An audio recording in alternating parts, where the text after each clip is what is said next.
ज़्यादा आच्छादित हो, बर्तन पर आसमान कम आच्छादित हो, ऐसा नहीं होता। वह सब पर समान रूप से छाया रहता है और जिसकी ग्रहण क्षमता जितनी होती है वह आकाश को उतना ओढ़ लेता है। इसका मतलब यह नहीं कि आकाश के अलग अलग टुकड़े हो गए हैं। हे नारायण, आसमान के समान ही आत्मा का रूप होता है और यह अंश में विविक्त नहीं हो सकता। इसे भली भांति जान लो। हाँ, यह जो संसार तुम्हें दिखाई देता है यह वास्तव में माया का खेल है। माया ने ब्रह्मा की सहायता लेकर ही इसे अखिल ब्रह्मांड की रचना की है। श्री साईं बाबा के ऐसे वचन सुनकर चंदोरकर बोले कि हे श्री साईं समर्थ, यह माया कौन है? किसने इसका निर्माण किया? देखने में यह कैसी लगती है? श्री साईं समर्थ, आपने कहा था कि इस संसार का आदि कारण ईश्वर है। ईश्वर जग में व्याप्त है। ईश्वर से यह संसार भिन्न नहीं। अब आप माया को बीच में ला रहे हो। आखिर यह माया कहाँ से आ गई? श्री साईं बाबा ने चंदोरकर से कहा कि हे नाना, अब तुम ध्यान पूर्वक सुनो कि इस माया की उत्पत्ति कैसे हुई। चैतन्य की ही एक शक्ति माया है।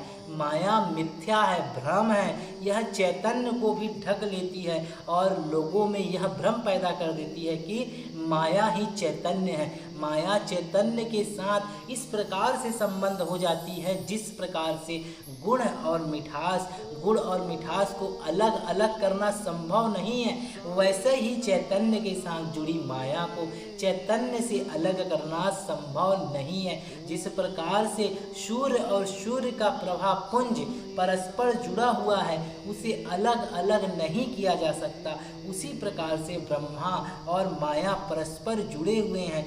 ब्रह्मा से माया को अलग करके नहीं देखा जा सकता और सूर्य को ही सूर्य का प्रभापुंज मानो। सूर्य और प्रभापुंज भले ही दो अलग अलग शब्द हो, परंतु सूर्य से उसके प्रभापुंज को अलग करके नहीं देखा जा सकता है। सूर्य का आकार उसके प्रभापुंज से ही है। हे चंदोरकर, सूर्य अपनी प्रभा से संसार को यह ज्ञात कराता है कि सूर्य का अस्तित्व है, वैसे ही ब्रह्मा अपने साथ संयुक्त माया से संसार को यह ज्ञात कराता है कि ब्रह्मा का अस्तित्व है।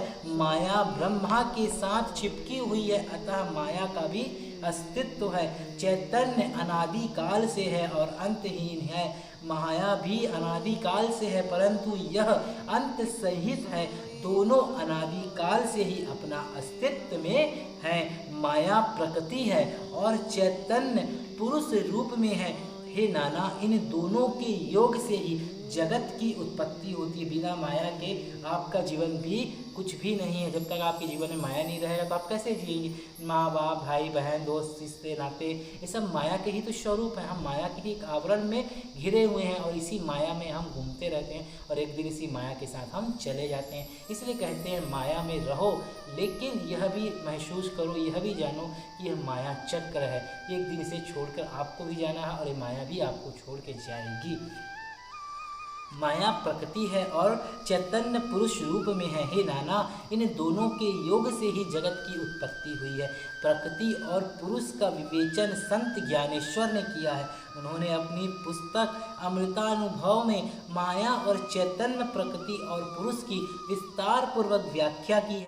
यह पुस्तक संत ज्ञानेश्वर ने प्रसिद्ध मोहनी राज मंदिर में लिखी थी। जी हाँ, मोहनी राज मंदिर में यह पुस्तक लिखी गई थी और प्रकृति और पुरुष का विवेचन में पुनः तुम्हारे सामने नहीं करूँगा। मैं तुम्हें सिर्फ आत्मज्ञान की गुफा के दर्शन कराऊंगा। जो आत्मज्ञान की गुफा में जाते हैं वे वहीं रह जाते हैं, वहाँ से वापस लौट कर नहीं आते। आत्मज्ञान की गुफा में आनंद ही आनंद है, अतः आनंद में जो मग्न हो जाते हैं वे कभी लौट कर नहीं आते। पुरुष ईश्वर समस्त आनंद का कारण है। प्रकृति माया उसी का कार्य है। हे चंदोरकर, इस माया की लीला अगाध है। यह मैं हूँ, यह मेरा, यह तेरा, यह मेरा नहीं, इस प्रकार की अनेक भावनाएं व्यक्ति के मन में उठती रहती हैं और ये भावनाएं माया के कारण ही उपजती है। माया तो असत्य का आभास भी करा देती है।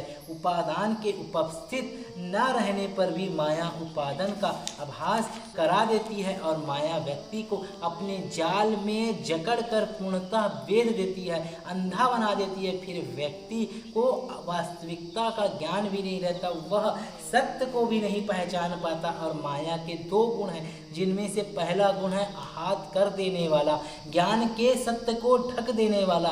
संसार की हर वस्तु को माया ढक सकती है। और माया का दूसरा गुण है भ्रमित करना, जो वस्तु हमारे सामने नहीं है माया उसका भी भ्रम उत्पन्न कर देती है। इस माया के कारण ही जीव भ्रमित होता है। एक मजदूर जो रहता है रात में सपना देखता है, सपने में वह अपने आप को राजा देखता है। यहाँ वास्तविकता यह है कि वह एक मजदूर है, परंतु इस वास्तविकता को ढक देना माया का काम है। वास्तविकता यह है कि राजा वह राजा नहीं है। माया भ्रम का आवरण सृजित कर उसे राजा होने की अनुभूति करा देती है। माया तो ब्रह्मा को भी इसी प्रकार ढक लेती है और जगत के सामने कोई और ही स्वरूप प्रस्तुत कर देती है। और यह संसार जगत सत्य नहीं है, परंतु सिर्फ एक चैतन्य परमेश्वर ही सत्य है। इस माया के कारण ही यह जगत तुम्हें ऐसा दिखाई पड़ रहा है। और वास्तविक जगत से तो कुछ और ही है। इस जगत के साथ संसार के सारे विषय भी भ्रम है, मिथ्या है, असत्य है। ये लोगों की आँखों को सत्य जान पड़ते हैं, परंतु ये पूर्णतः असत्य है और उनके लिए हितकर नहीं है। हे चंदोरकर, ज्ञान अर्जित करो और ज्ञान के प्रकाश से माया के आवरण को दूर करो, तुम्हें शुद्ध चैतन्य के दर्शन होंगे।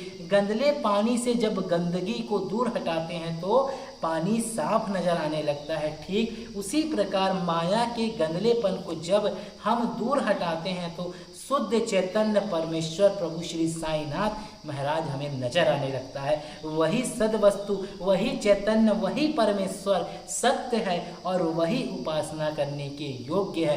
हे चंदोरकर, मेरी बात पर ध्यान दो और तुम सभी उसकी उपासना करो। आत्मा भी उसी सद्वस्तु परमेश्वर का सूक्ष्म अंश है। यही आत्मा अध्यात्म के ज्ञान, ईश्वरीय ज्ञान के जानने का हेतु है। यही आत्मा दिव्य ज्ञान को जानने में सहायक बनती है। अतः तू आत्मा को अच्छी तरह से जान, आत्मा पर पड़े माया के आवरण को हटाकर उसे भली भांति पहचान। इसी जन्म में तुम्हारी मुक्ति अवश्य होगी। और ज्ञान को मन में रखना, ज्ञान को सदा जागृत रखना। श्री सद्गुरु साईनाथ परमतु शुभम भवतु। अध्याय 3 संपूर्ण।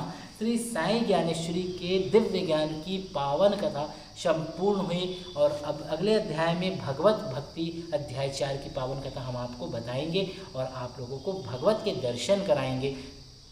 तो अगर आप सभी कष्टों से हैं परेशान, जीवन में बहुत सारियां परेशानी हैं और बहुत सी परेशानी अभी भी आ रही हैं संसार में जो फैली हुई, उन सब को दूर करने के लिए आप इस ग्रंथ का पाठ अवश्य करें, श्रवण करें और लोगों में इसे प्रसारित करें ताकि वह भी इसके पाठ का श्रवण करके अपने जीवन को कष्टों से मुक्त कर पाएँ और सबके जीवन में सुख शांति बनी रहे। इन्हीं आशाओं के साथ मैं बाबा की द्वारका माई से आप लोगों के लिए प्रार्थना करता हूँ कि बाबा, जो भक्त आपके इस महाग्रंथ का पाठ श्रवण कर रहा है उनके ऊपर अपार कृपा करो बाबा, उनके कष्टों को दूर करो। बने रहे साईं जीवन वाला के साथ। तब तक के लिए